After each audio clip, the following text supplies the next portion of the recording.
नमस्कार, स्वागत आहे तुमचं मोहक रेसिपीज आपल्या मराठी यूट्यूब चॅनलमध्ये। आज आपण वाळवण्याच्या पदार्थामधील अत्यंत साधी सोपी अशी उपवासाची चकली करणार आहोत। व्हिडिओ सांगितल्याप्रमाणे तुम्ही जर उपवासाची चकली केली तर ती अजिबातही कडक होणार नाही, अगदी खुसखुशीत तयार होईल। चला तर मग रेसिपीला सुरुवात करूया। सर्वात प्रथम आपल्याला एक वाटी साबुदाणा म्हणजे इथे मी अर्धा किलो साबुदाणा घेतलेला आहे। साबुदाणा कुठल्याही वाटीने किंवा भांड्याने मोजायची अजिबातही गरज नाही। आता हा साबुदाणा 2 ते 3 पाण्याने स्वच्छ धुवून घेऊया। 2 ते 3 पाण्याने स्वच्छ साबुदाणा धुवून घेतल्यानंतर यामध्ये 2 इंच एवढं पाणी ठेवून साबुदाणा 4 ते 5 तासांसाठी भिजत ठेवून देऊया। म्हणजे चकल्या करण्याच्या आदल्या दिवशी दुपारीच आपल्याला हा साबुदाणा भिजत ठेवायचा आहे। जवळपास 4 तासानंतर इथे साबुदाणा चांगला भिजलेला आहे। इथे हा साबुदाणा भिजवण्यासाठी साधंच पाणी वापरलेलं आहे। हा साबुदाणा पूर्णपणे सुट्टा करून घ्यायचा आहे। साबुदाणा चांगला मोकळा करून घेतल्यानंतर साबुदाणा पूर्णपणे पाण्यामध्ये बुडेल इतपत यामध्ये आपल्याला एकदम उकळून घेतलेलं गरम पाणी घालायचं आहे। अशा प्रकारे एकदम उकळलेलं पाणी या साबुदाण्यामध्ये घातल्यामुळे चकल्या एकदम हलक्या फुलक्या व कुरकुरीत तयार होतात। त्या अजिबातही कडक होत नाहीत। आता या पातेल्यावरती झाकण ठेवून जवळपास 10 ते 12 तासांसाठीच म्हणजे एका रात्रीसाठी साबुदाणा भिजू देऊयात। अर्धा किलो साबुदाण्यासाठी अर्धा किलो एवढे बटाटे उकडून त्याची साल काढून घेतलेले आहेत। हे सर्व बटाटे किसणीने किसून घेऊया। इथे बटाटे अजिबातही कुस्करायचे नाहीत, किसणीनेच किसून घ्यायचे आहेत। अर्धा किलो साबुदाण्यासाठी अर्धा किलो बटाटे हे प्रमाण अगदी परफेक्ट आहे। सर्व बटाटे किसून घेतल्यानंतर 10 ते 12 तासांसाठी साबुदाणा जो आपण भिजत ठेवलेला होता तोही चांगला मोकळा करून घेऊया। तर तुम्ही ते पाहू शकता साबुदाण्याच एकदम लगदा तयार झालेला आहे।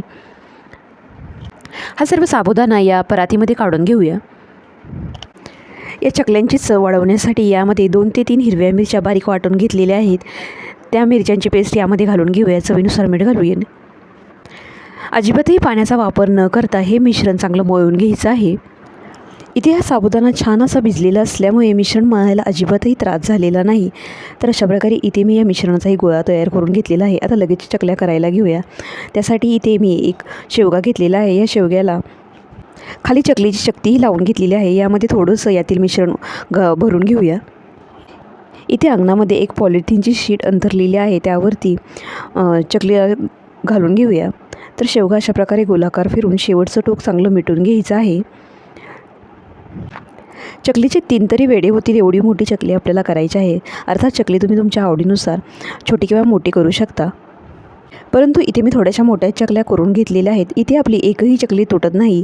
आपण केलेलं मिश्रण अगदी परफेक्ट तयार झालेलं आहे। तर अशा प्रकारे इथे आपल्या एकदम गोलमोठल अशा चकल्या तयार झालेल्या आहेत। आपल्याला ह्या चकल्या 2 दिवसासाठी कडकडीत उन्हामध्ये चांगल्या सुकवून घ्यायच्या आहेत। इतर वाळवण्याच्या पदार्थांच्या तुलनेत ह्या उपवासाच्या साबुदाणा बटाट्याच्या चकल्या सुकायला जरा जास्त वेळ लागतो। इथे मला 3 दिवस उपवास या चकल्या सुकण्यासाठी लागलेला आहे। यातील काही चकल्या आपण तळून पाहूया। इथे चकली टाकल्या तेलामध्ये अगदी दुपटीने फुललेली आहे।